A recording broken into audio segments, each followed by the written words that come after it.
Hello, my name is Rich Howard, owner of Architectural Builder Supply. This video is to bring you a closer look at an item that's not an off-the-shelf product from Rockwood, but it's another great example of when Rockwood is able to produce a solution, and quite frankly, do so with a smile, with a skip in their step and a smile on their face.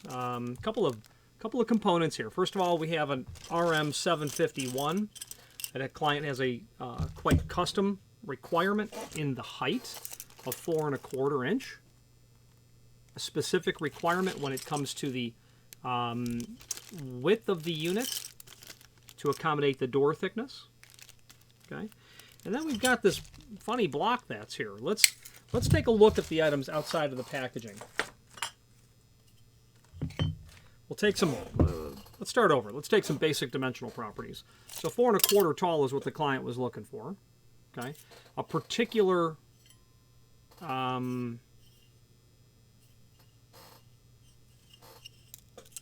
overall width, because they were accommodating a particular door thickness and wanted a certain amount of reach or grab. The door may be 1 inch thick, and then we wanted a 1/2 inch to get the fingers behind. We're pushing 2 inch overall diameter, closer to 1 15/16, because that's a 7/16 diameter rolled edge. So this is an edge pull is what it is. This is a, it's going to be attached to the edge of the door, and you'll get your fingers in there and pull the door open. We'll probably pull the door open this way.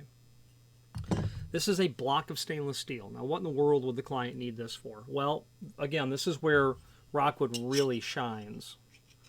What we're going for is something like this. Now, why would we need something like that? Well, the reason is it's because the client is removing a Rockwood 885. That block is 4 1/4. 1 inch wide and about 5/16, or it's supposed to be 3/8 thick. By the way, the 751 will include screws that I can tell now are not going to be long enough. Just barely long enough. Yeah, just barely long enough. They may not work. Yes. Going to let the client know that they'll have to probably just reuse their old fasteners from the 885 would be my guess. So the client has an 885. They want to remove that knife edge pull, and the client wanted to put this edge pull in the place of the 885. And we're going to switch to the screen view and I'll show you all the components. But the 885 is a mortised edge pull. You hit the top of the unit at its horn, and then it will tip the bottom out where you can then pull the door open. For whatever reason, the client wanted to remove that and have this look. I don't know why they wanted to change it, but they did. Well, the thickness of that 885 is about 3/8. Well, putting this inside of that mortise was not ideal. Well, the client ordered these. They shipped to the client the wrong size.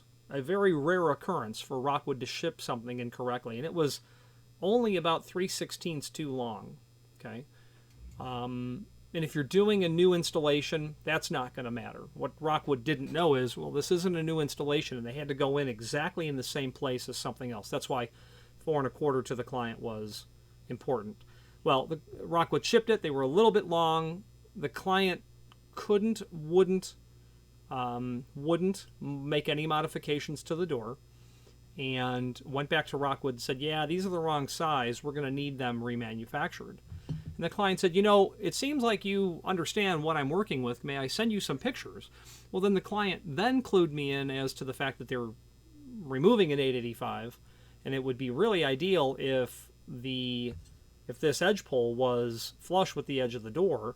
And I concocted the idea of making this block that would have the same screw hole locations as the 885, as would the RM751. Okay, so that's where all of this comes together. This is really just a filler shim, is all it is. Screw holes line up pretty nice.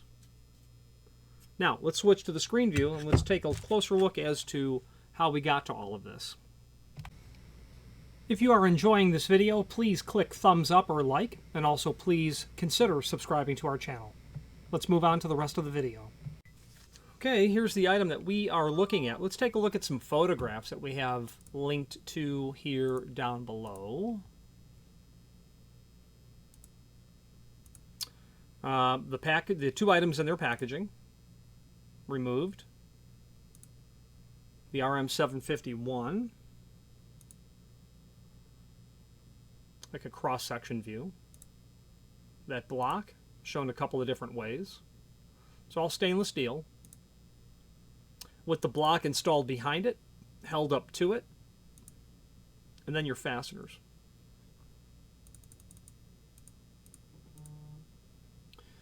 Now, here's what the client has. And we can see exactly now what the client's going for. Remove that 885, put that block in, and then put the edge filler over it. And you can understand how it wouldn't be realistic for the client to remortise anything. They simply, you know, that's not the way this was designed. So that's what we were starting with. The client, we also produced this drawing for the client. Everything here matches what's being done. Specifically where the client drew this hand sketch here. Okay. A quick AutoCAD drawing that I did to illustrate to the factory what we wanted to accomplish. And voila, we have this. Suffice it to say, this is a one-off sort of installation that we're doing here. So not too much to really say other than this is a sterling example of where Rockwood really shines. Let me show you what the 885 looks like in our site. That, you'll note, matches what the client is removing. Okay, 885. Now, below this video, there is those images, those links are posted down below as well, but there's also a link to the manufacturer's page as seen here. And when we click on that, we'll be able to view not only all of the Rockwood products that we sell, but also a link to the manufacturer's website, as well as a link to the full product catalog. And Rockwood also has an architectural pull catalog here. If you're interested in over 100 pages of variety when it comes to door pulls, this would be the catalog, even picture book or idea book that you might be able to use to help determine what you like. The RM750 series, these edge pulls, are indeed in this catalog as well, and you can review those different items here. The RM751 is an edge pull for a square edge door. They also make them for beveled edge doors, with and then without the return, like the RM751.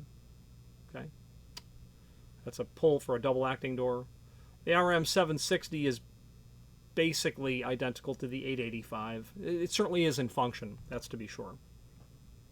Okay, let's wrap up this video on camera. If you are enjoying this video, please click thumbs up or like, and also please consider subscribing to our channel. Let's move on to the rest of the video. Now, in conclusion, this is definitely not unusual for Rockwood to be able to put together a custom solution. In fact, they've done that sort of work for me plenty of times. I've had them manufacture, I've got a couple of examples right here. They really do stand alone when it comes to willingness to solve problems. Had a client with, this is nothing other than a flat plate, like their 70 series. Had a client with a discontinued electronic access control electronic mortise lock. They wanted to yank all that off the door and just put onto the door a Sargent, just a mechanical 10-line Sargent lock or 11-line Sargent lock in its place. This was for just this, it's for a school, it's for the engineer's office, did not really need the card swipe, wanted it gone, but they had all this extra stuff on the door, function holes because it's a mortise lock, and then the card reader itself required a preparation that was up at the top, so we had Rockwood make some custom plates. Different back sets because you've got the push and pull side of the door. The plate can't be so wide as it encroaches into the space between the face of the door and the face of the stop, so we had to cut that back 3/4 inch. And then another example is this plate right here. Another, Sargent is a sister company to Rockwood. So is Rixson. Rixson manufactured many years ago a 401 series electric deadbolt. It had a very unusual plate size, like 9 by 1.5 inches, something weird. The standard plate for an electric deadbolt would be closer to 8 by 1.25 inches, perhaps. Or maybe this is 1.5 inches and this is 1.75 inches, whatever it is. Well, we were able to buy electric deadbolts from this manufacturer. I was able to have Rockwood manufacture custom faceplates, pull this faceplate off, put on the new faceplate. Voila! We now have an electric deadbolt that will completely fit into the footprint of an electric deadbolt that was discontinued 20 years ago. And that's all because of Rockwood's willingness to entertain these requests. They solve problems, and not only that, they salvage installations because that electric deadbolt was in a double door opening, a pair of 409s, very, very, very large opening, very heavy doors, and grout-filled frame, CMU wall, big giant prep up in the header. This odd 9-inch long prep. No one makes an electric deadbolt like that. But we were able to take the replacement electric deadbolt body, lay out by hand with a caliper, because I couldn't get a technical drawing from that manufacturer, laid it all out by hand, transposed that onto a sheet of paper, gave it the larger silhouette that we needed for the Rixson 401 electric deadbolt prep, and it worked perfectly.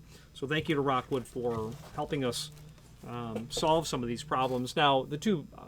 the problem with the two items that I mentioned earlier is putting these plates on a fire door. Technically, these are not fire rated. That is technically a problem. Swapping out that faceplate on that electric deadbolt, technically, is there a problem with the warranty? Yeah, it's been altered.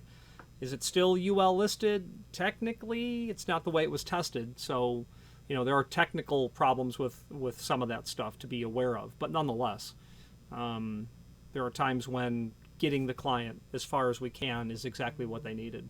Any questions on this 751 with this block of steel or any other Rockwood ability to solve problems, please feel free to reach out to us. And thank you.